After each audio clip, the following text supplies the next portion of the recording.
Liverpool FC ভক্তদের আনন্দ শোভাযাত্রায় গাড়ি হামলায় জড়িত থাকায় ৫৩ বছর বয়সী এক ব্যক্তিকে গ্রেফতার করেছে পুলিশ।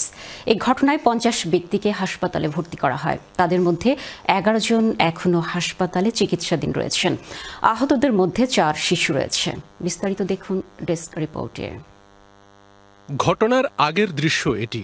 একটু পরেই দেখা যায় ভিড় ঠেলে এগিয়ে যাচ্ছে ধূসর রঙের একটি কার। প্রশ্ন, এই গাড়িটি ভিড়ের মধ্যে প্রবেশের অনুমতি পেল কি করে? তাৎক্ষণিকভাবে কিছু মানুষ চড়াও হয় কারটির উপর। বিপরীতে গাড়িটি উল্টো আক্রমণ করে তাদের।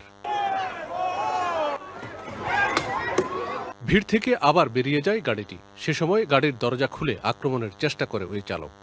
মিনিট খানেক পরেই দেখা যায় গাড়িটি ওয়াটার স্ট্রিটে দ্রুত বেগে চলতে শুরু করে মানুষের ভিড় ঠেলে। এখানে শিশুসহ প্রায় ৫০ জন আহত হয়। এই ঘটনায় বন্ধ হয়ে যায় লিভারপুল সমর্থকদের আনন্দযাত্রা।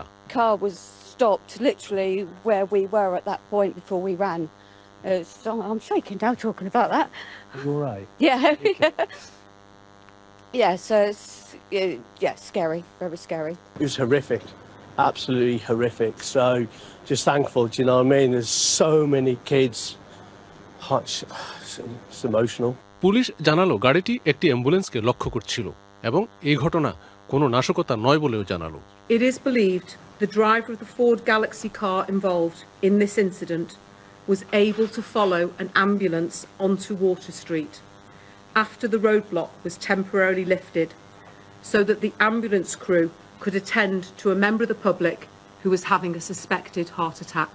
লিভারপুল সমর্থকদের প্রশ্ন, শোভাযাত্রার মধ্যে কিভাবে গাড়িটি প্রবেশ করলো তা খতিয়ে দেখা উচিত। Milton Rahman, channel S news desk.